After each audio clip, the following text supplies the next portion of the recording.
안녕하세요. 공정과 편파 사이의 편향독서입니다. 오늘은 저의 삶의 태도, 좀 가치관을 형성해준 책 세 권을 좀 소개해 드리려고 하는데요.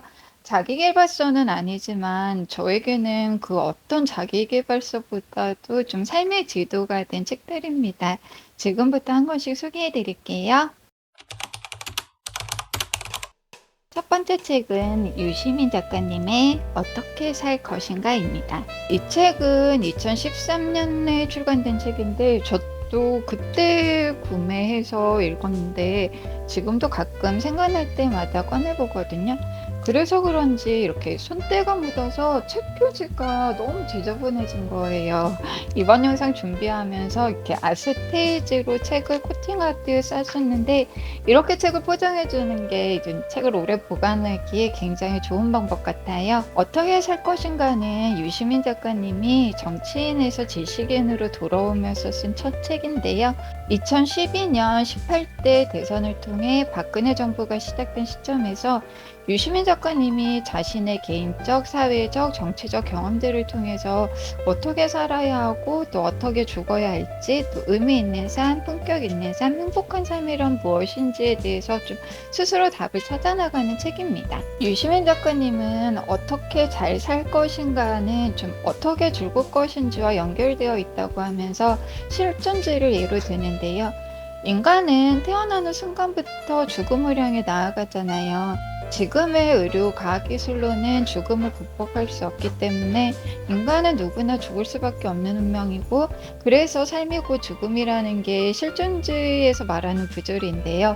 어차피 죽을 텐데 좀 삶의 의미를 두면 뭐하냐를 고민하기보다 좀 살아있는 동안 내 삶을 어떻게 의미 있는 것들로 채워나갈지를 좀 고민하는 게 실존주의 철학의 핵심입니다. 우리는 출생은 선택할 수 없지만 또 죽음은 선택할 수 있잖아요. 그렇기 때문에 왜 자살하지 않냐는 까미의 질문처럼 자살이야말로 인간만이 할 수 있는 철학적, 실존적 선택입니다.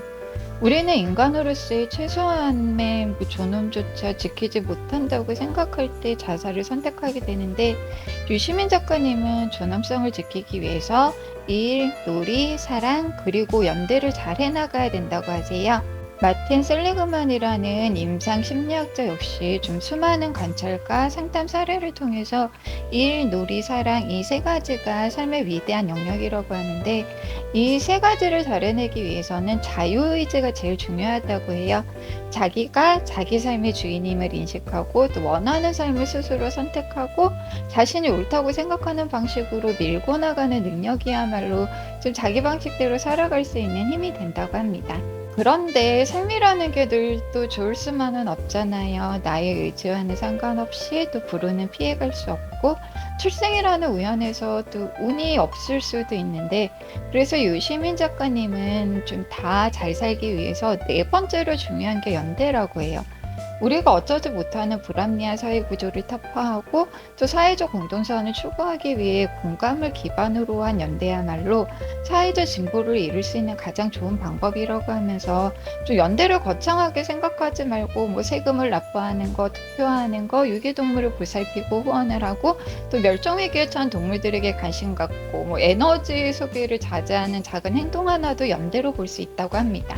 요즘 저의 고민 중에 하나가 연대와 공감이라는 말을 너무 좀 쉽게 남발하는 건 아닌가 하는데, 이번 영상을 위해서 어떻게 살 것인가를 제독하면서 고민이 싹 다 사라졌어요. 김남도 교수님이 2010년 아프니까 청춘이다를 출간하고 한동안 위로와 힐링의 대세가 됐었는데, 유시민 교수님의 어떻게 살 것인가가 좀 특히 저는 좋았던 이유가, 타인의 위로는 나의 개인적인 불운에는 크게 도움이 안 된다는 거예요. 넘어졌으면 타인에게 위로받으려고 하지 말고 기대지도 말고 스스로 일어서라. 대신 스스로 일어설 수 있는 내면의 힘을 길러라. 힐링이 아닌 좀 스탠딩을 독려하는 것도 좋았고, 지난해 문과남자의 과학 공부를 출간하셨는데 좀 어떻게 살 것인가에서도 과학에 대한 관심을 보여주고 계세요. 뭐 다윈의 종의 기원을 통해 생물 중의 다양성을 비롯해서 이타주의와 이기심에 대한 이제 본성에 대해 설명하기도 하고, 왜 사람은 나이가 들면 보수적이 되는지 역시 이제 뇌세포를 통해서 설명하고, 진보와 보수의 차이는 인간의 생물학적 본능으로 설명해 주세요. 좀 진보는 진화적으로 덜 자연스럽기 때문에 늘 보수에게 패배할 수밖에 없지만 생물학적으로 덜 자연스러운 진보적 사상이 거듭될수록 진화적으로 익숙한 보수를 가끔 이기기도 한다. 이런 승리가 모여서 사회는 진보한다. 이상하게 위로가 되죠. 10년 전에 나온 책이지만 요즘 나오는 그 어떤 책보다도 위로와 희망, 용기를 주는 책이에요. 좀 내 삶을 사랑하는 방법, 넘어지면 일어서는 방법이 필요하다 하시는 구독자분들께 추천드리는 책이고요. 저는 유시민 작가님 책 중에서 제일 좋아하는 책이 이 책이에요. 많은 구독자분들 읽어보시기를 추천드립니다. 두 번째 책도 제가 정말 좋아하는 책인데요. 신영복 교수님의 담론입니다. 이 책은 표지가 좀 갱지라고 해야 하나요? 좀 재생종이 같은 질감인데 책 모서리 같은 데가 이렇게 손대만 묻으면 이렇게 다 닳더라고요. 찢어지고요. 그래서 이번 영상 준비하면서 이 담론도 아스테이지로 표지를 이렇게 다 포장을 해줬거든요. 새 책 같아 보이죠? 이 아스테이지로 책을 싸주는 방법이 너무 좋은 것 같아요.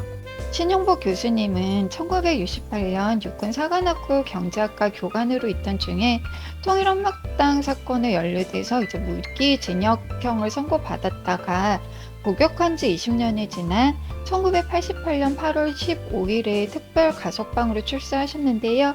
1989년 성공회 대학교에서 강의를 시작해서 2014년까지 강의를 이어오시다가 2016년 생을 마감하셨습니다.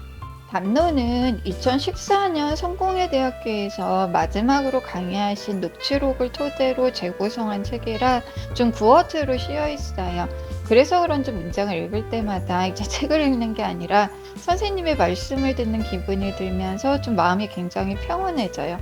담론은 크게 2부로 구성이 되어 있는데 1부에서는 동양구전, 사서삼경, 논어, 맹자, 노자, 당자, 묵자, 한비자, 또 시경, 초사, 주역을 통해서 좀 세계의 인식과 세계와 인간의 관계에 대해서 말씀하시고요. 2부에서는 교도소에서 겪었던 경험을 통해 좀 다양한 인간의 군상이나 인간과 인간의 관계의 중요성 등에 대해서 말씀하세요. 담론에는 신용복 교수님의 삶과 철학이 그대로 드러나는 글이 굉장히 많아요. 좀 기억에 제일 오래 남고 좀 제 삶의 태도에 가장 큰 영향을 준 내용은 머리, 가슴, 발입니다. 공부의 시작은 머리에서 가슴으로 가는 것이고 또 우리가 일생 동안 하는 여행 중에서 좀 가장 먼 여행이라고 하세요. 신용복 교수님은 나이가 드니까 이제 공부를 머리가 아니라 가슴으로 하게 된다고 하시는데 우리를 가두고 있는 인식들을 깨고 그것을 포용하면서 애정을 갖고 공감을 하는 이 가슴으로 이어질 수 있는 공부를 해야만 한다고 하세요. 또 그리고 중요한 여행이 가슴에서 이제 발까지의 여행인데 발은 우리가 딛고 서 있는 삶의 현장을 말해요. 머리로 인식하고 가슴으로 느끼면서 끝나는 게 아니라 내가 발 딛고 선 현실 세계에서 변화와 탈출을 이끌어내야만 진정한 공부이기 때문에 지행하되 공부를 통해 삶의 태도 역시 바뀌어야 한다는 깨달음을 얻기도 했어요. 신용복 교수님 역시 스스로 좀 옳다고 여긴 부분들을 오랫동안 실천하면서 살아오셨는데 나도 그렇게 살아야지 하는 마음이 들게 한 책이기도 하고요. 고전을 소재로 다루고 있기는 하지만 이 자본주의 시스템 안에서 살아가는 인간과 인간의 관계에 대해서도 말씀하시는데 신용복 교수님은 무기징역을 선고받고 이제 대전교도소에서 수감 생활을 시작하셨는데 5년간 교수님도 모르는 왕따였다고 해요. 다른 무기수들을 교수님도 친절하게 대하고 무기수 분들도 교수님을 친절하게 대한다고 하긴 했지만 교수님 자신도 모르게 좀 이 무기수 분들을 관찰하고 분석하고 있었다라는 거예요.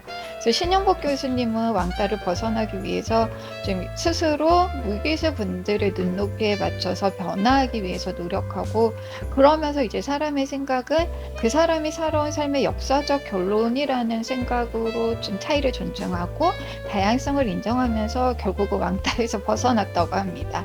자기 변화라는 건 좀 개인적으로 일어나는 게 아니라 최종적으로 인간관계에 의해서 일어난다는 거, 좀 자기 개조의 가능성은 내가 처한 상황과 내가 하는 일과 함께하는 사람들과의 관계 속에서 일어날 수 있고, 또 그래야만 진정한 자유를 누릴 수 있다는 사상도 너무 좋았어요.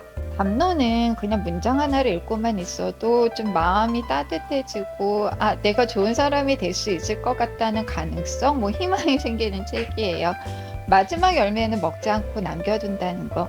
그래야 나무가 성장과 번식을 지속할 수 있다는 깨달음까지, 담론은 신용복 교수님이 우리 후손들에게 남겨준 위대한 유산이라고 생각합니다. 책이 좀 두꺼운 감이 있지만 겁내지 말고 꼭 한 번쯤 읽어보시기를 진짜 추천하는 책이고요. 저도 이번 기회를 통해서 좀 천천히 문장 하나하나 음미하면서 제독을 하려고 합니다. 담론을 읽기 전과 읽은 후에 나는 좀 분명히 변할 수 있으리라고 생각해요. 삶이 지치고 힘들다 하시는 분들께 위로도 좀 전해주는 책입니다. 꼭 한번 읽어보시기를 진짜 추천드려요. 마지막으로 소개해드릴 책은 법률 스님의 반야심경 강의입니다. 저는 종교는 따로 없는데 이제 불교 철학이 저랑 좀 잘 맞아서 가끔 불교 철학과 관련된 책을 찾아서 읽는 편이에요. 법률 스님은 1991년 처음 이제 반야심경 이야기라는 책을 출간한 이후에 반야심경을 주제로 한 강의를 진행했던 경험을 바탕으로 대중들이 이해하기 쉽게 좀 법문을 감추려고 다듬어서 2022년 반야심경 강의를 출간하셨어요. 제가 침대 옆에 늘 두는 책이 있는데 마르크스 아울렐리우스의 명상록과 이 반야심경 강의예요. 이 책 보시면 제가 워낙 하도 자주 들여다봐서 모서리에 이렇게 보시면 때가 묻어 있고 이 줄을 하도 그어서 더 이상 줄을 칠 데가 없을 정도로 진짜 너무 좋아하는 책이에요. 부처님의 말씀을 모아둔 것이 팔만대장경인데 이 팔만대장경 중에서 제일 많이 알려진 게 반야심경이에요. 반야심경의 본래 이름은 마하반야 바라밀다 심경인데 이 모든 고통과 괴로움에서 벗어나게 하는 가장 핵심적인 부처님의 지혜로운 말씀이라는 뜻을 가지고 있어요.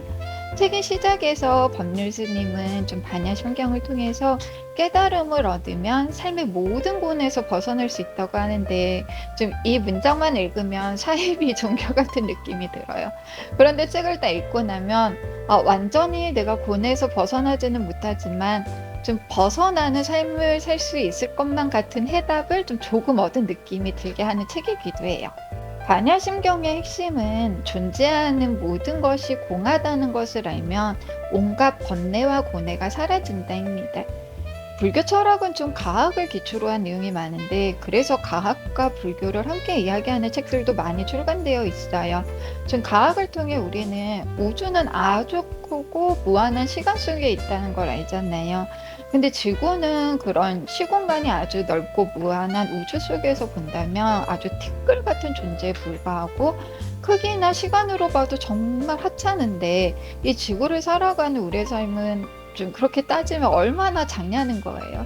그래서 법률 스님은 이 개미의 전투와 하루살이의 삶을 비유해서 우리의 삶을 이야기합니다. 우주에서 바라보는 우리 인간사는 좀 우리가 개미나 하루살이를 바라보는 것과 크게 다르지 않다. 그래서 우리 삶에 의미가 없다는 게 아니라 우주에서 바라보는 것처럼 큰 눈으로 바라보라는 거예요. 큰 눈으로 한 발 떨어져서 세상을 보면 큰일이라고 생각했던 일들이 좀 아무 문제도 없었다는 것을 깨닫게 됩니다. 왜 낮잠 자다가 잠꼬대를 하지만 막 꿈에서 발버둥도 치고 하지만 깨고 나면 아무 일도 없잖아요. 우리에게 일어나는 일들이 좀 좋고 싫음으로 분별하지 말고 그냥 낮잠 자다 잠꼬대 한 것처럼 악몽을 꾼 것처럼 그냥 내려놓으면 그냥 할 뿐의 삶이 된다는 거. 좀 노력한다는 말은 하기 싫다는 말과 같기 때문에 노력한다는 마음도 먹지 말고 그냥 행하라는 깨달음이 저는 진짜 도움이 됐어요.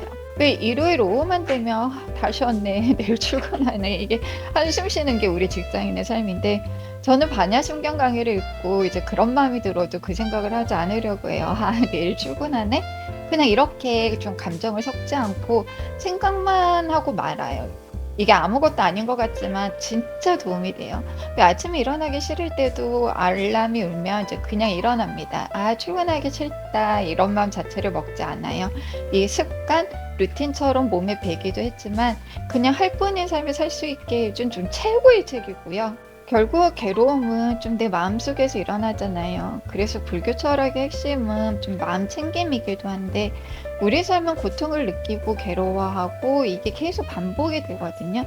여기에 끌려다니지도 말고 좀 내 마음을 바꿔서 괴로움을 놓아버리는 거예요. 법륜 스님은 생겨남도 사라짐도 없다고 하면서 파도를 예로 드는데 파도가 생겼다가 사라지는 것이 아니라 이 바닷물이 출렁였을 뿐이라는 거예요. 너무 멋지죠?